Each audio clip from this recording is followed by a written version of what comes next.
G'day World Wide Web, Lew Dub with the world's most best and most detailed Sydney Cup preview. Let's take a quick look at the field and their respective prices. You can also see the full contents of the show on the left side of your screen. Now, without further ado, let's take a quick look at the history of the Sydney Cup. The Sydney Cup has been run since 1866, though some sources do say the race began in 1862, only under a different name. Back in 1862, Randwick staged a 2-mile handicap known as the Jockey Club Handicap. Then in 1863, 64 and 65, that same 2-mile handicap was known as the Randwick Grand Handicap.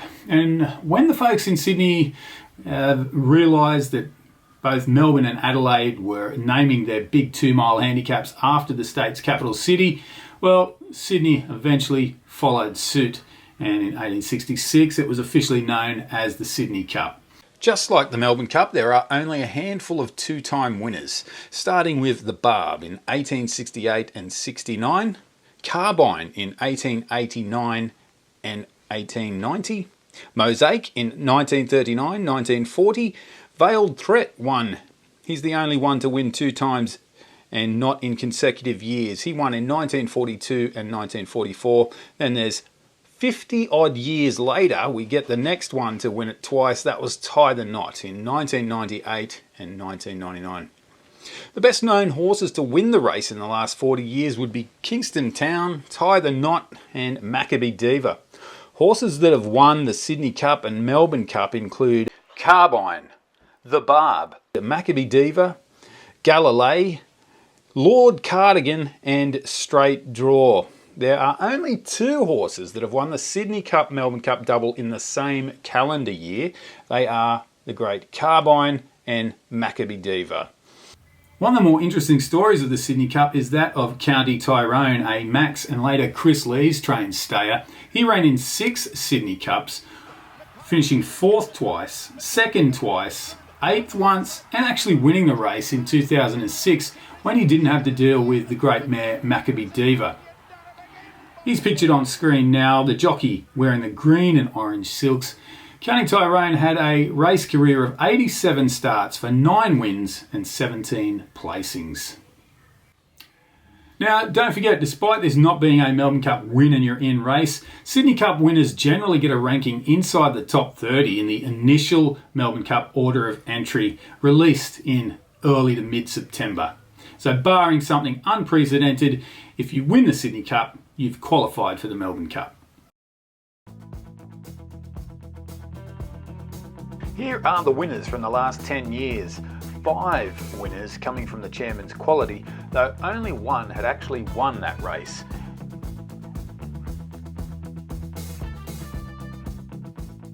Now I'm going to go through the Sydney Cup runners one by one, and look, if you do like to do the form yourself, you could benefit from using my Sydney Cup lead up race playlist. Just follow the prompts on screen. Number 1, Military Mission. The 6-year-old's last run was a bit of a letdown. He led in the Tancred and faded as early as any. Still, only beaten 2.9 lengths. And excuse may have been the race pattern too. He's a horse that doesn't have to lead. In fact, his best win, the Group 2 Herbert Power, was when he raced in the second half of a small field and swamped his opposition. There are some other questions though revolving around the 2 miles. He ran in the Melbourne Cup last year and finished 8 lengths 10th. Here he's got a wide barrier, meaning more work if they do want to push forward on him. It looks a tough assignment for Military Mission. Number 2 is Mahrajaan, a Northern Hemisphere import. He'd raced over 1.5 miles and as far as 2,800 metres with relative success, though never tested at listed or group level.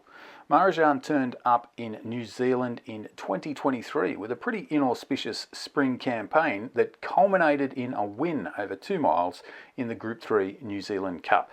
He returned 10 weeks later for his summer-autumn campaign, again doing little to attract attention in 2 lead-up races before striking bigly in the Group 2 Auckland Cup over 2 miles. On initial glance, I deemed the 2024 Auckland Cup a little below average. However, since then we've seen Mark Twain come out and win the Melbourne Cup qualifying race, the Roy Higgins, here in Australia. Mark Twain was third in that Auckland Cup. Was it a case of Mark Twain improving, or is Mahrajaan a serious Sydney Cup contender? Internationally successful jockey Tom Marquand is on board. Number 3, Ashrun. The imported 8-year-old has made great progress since an injury-enforced layoff of close to 3 years. He resumed in the spring of 2023 and ran a very game 4th in that year's Melbourne Cup. This prep, he's had 3 starts with an authoritative win in the listed Pakenham Cup before his recent 3rd at weight for age in the Group 1 Tancred Stakes. We know he can run out a strong 2 miles, and as for his ability on soft ground, he's finished in the first 3 on 2 out of 3 attempts. Craig Williams is on board, Kieran Maher trained, though he does have an awkward barrier, but generally he settles midfield or worse, so not the biggest issue. Number 4 is Loft, the one-time Melbourne Cup favourite of 2022. Unfortunately, he never ran in the Melbourne Cup as he fell victim to the VRC's woke vets. Anyway, since then, Loft hadn't raced until February of 2024. To date, he hasn't shown the kind of form that had him installed as an early Melbourne Cup favourite when he'd won the Group 2 Belmont Gold Cup in the US of A. Pass. Number 5 is Stockman. He's hard to catch, this fella. The 7-year-old Kiwi gelding has a record similar to County Tyrone that I mentioned pre-race. He's had 56 starts for 9 wins. He's already had 2 cracks at the Sydney Cup for a 7th in 2022 and a 5th in 2023. For me, there's no indicator of a breakout performance coming.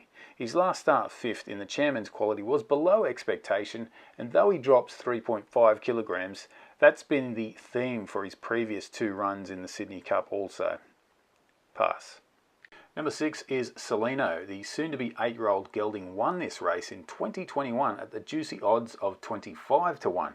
Since then, he's won just one other race, the 2023 Brisbane Cup, also over 2 miles. Last year on the way to his Brisbane Cup win, he ran a reputable 3.9 lengths 6th in the Sydney Cup on a soft 7. Bearing in mind, in his 2 big wins, they've been on good 4 surfaces. This prep he's made quiet progress, finishing 11 lengths from victory, 10 lengths from victory, and most recently 7 lengths from victory. He's a realistic chance of a minor placing. Chris Waller trained, Tom Berry on board. Number 7, Kalapour. This horse is undoubtedly in the best form of his career. His last start he took out Australia's only Group 1 weight for age 1.5 mile event, the Tancred Stakes.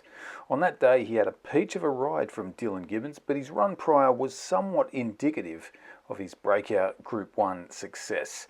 The question marks loom around his 2-miledness. Is it a bridge too far? He failed miserably in last year's Melbourne Cup, but he was the victim of a bad draw that had him 3 wide without cover through the first turn, and then his jockey made a mid-race move. Additionally, he may have been over the edge in terms of his prep, covering plenty more than the Bart Cummings preference for 10,000 metres leading into a Melbourne Cup. In the Sydney Cup, he gets a good barrier, in-form jockey Dylan Gibbons, so there will be no excuses this time. Serpentine, a gritty, determined frontrunner who won his last 2 starts fending off challenges in the home straight. Winning form, same jockey and a handy barrier. Now for the negatives. He's tried 2 miles 2 times before. After his last start success, owner Nick Williams stated that they might give up on 2-mile races for Serpentine.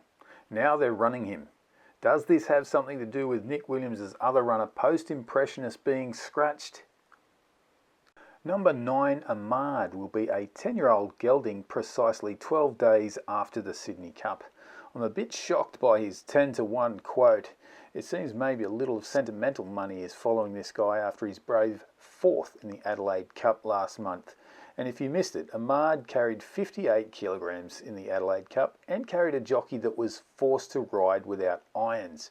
But should we be heaping more praise in jockey Zach Spain's direction? How many lengths does an unironed jockey cost? On the other hand, he did have his career best Australian win in late October last year when winning the Group 3 Geelong Cup. Let's not forget Amade has actually won over 2 miles. That was prior to arriving in Australia in America's Belmont Gold Cup. Still, there are many questions like his barrier inconsistency, his age, and he's not getting in with a massive advantage at the weights. Number 10, Athabascan, another promising European stayer purchased by OTI.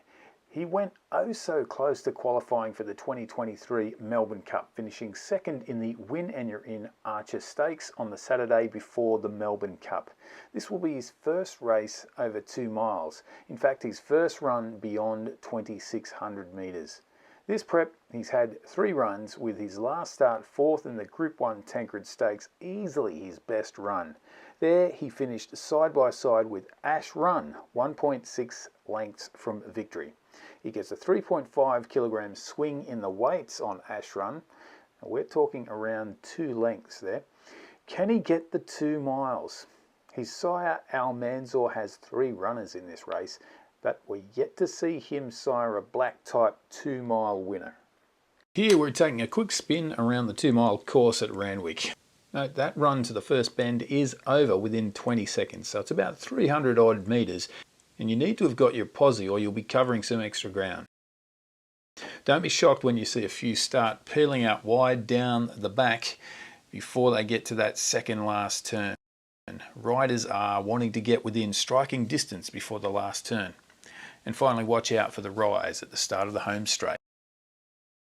Number 11, Manzois, also sired by Almanzor. It's the 4-year-old's first attempt at the 2 miles. He won the Victoria Derby in 2022 and since hasn't won in 10 starts. His 2023 spring campaign was aimed at a Melbourne Cup berth, but it was cancelled in late September when he finished 12.5 lengths 12th in the Group 1 Metropolitan. This prep, he's had 4 starts, and in his last 3 starts, he hasn't finished more than 3.3 lengths back. They're positive signs. He's trained by 5 times Sydney Cup winning trainer Chris Waller. He's got barrier 1, so he shouldn't have to cover any extra ground. Can he run a strong 2 miles though? Number 12 is the favourite Circle of Fire, another of the Almanzor runners. What an astute purchase this was. Circle of Fire ran a solid 4th in the Group 2 Queen's Vase at Royal Ascot last year. A month later, he was 3rd in the listed Glasgow Stakes over 2,200 metres. Now he's in the hands of Ciaran Maher, arguably Australia's best trainer of stayers. Circle of Fire's first 2 runs under Ciaran Maher were benchmark races over 1,600 and 1,900, where he finished within 3 lengths of the winner.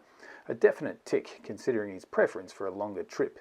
At that stage, the 4-year-old was around 20-1 for the Sydney Cup. Then in his first real staying trip in Australia, he brushed aside all comers in the Group 2 Chairman's Quality, a race that has provided plenty of Sydney Cup winners in the last decade. I'm not sure about the booking of Hong Kong-based jockey Andre Atzeni. He's ridden all over the world, but definitely limited time in Australia. In fact, according to my research, he's never ridden in Sydney before. Another question mark is the heavy track during Circle of Fire's win in the Chairman's Quality. Was that a big factor? Number 13 is Glentaneous. Well, I'm really surprised they're bothering to run this 6-year-old gelding. Not that I should question the Melbourne Cup winning training duo of Anthony and Sam Freedman, but it seems to me he performed well below expectation in his last start, the listed Roy Higgins, a Melbourne Cup qualifier race where I actually had him as my first pick. He had no excuses in that race, the perfect ride, not a massive weight, and a track rating that he'd won on previously. So what was the issue? Well, a good judge stated to me prior to that race that Glentaneous might be a little overcooked, and now I concur with that good judge. He'd had a 6-start spring-summer campaign culminating in his victory in the listed Bagot on New Year's Day. Yes, he's had a sizable freshen-up of 8 weeks and put in a bumper run in the listed Pakenham Cup. For me though, that was his peak. I say give him a rest and come back in the spring. Number 14 is Major Beal, a 4-year-old gelding whose last win was at this track in the ATC Derby about 12 months ago.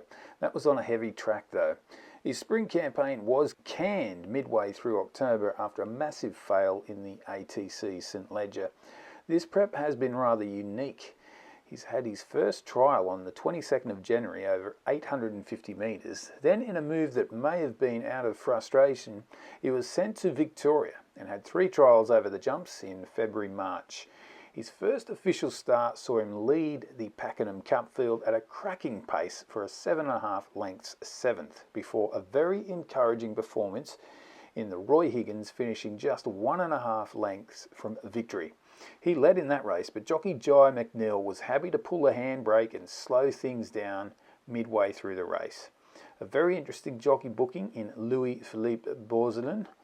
This fella's only had 35 rides in Australia, but has got a formidable strike rate of 22%.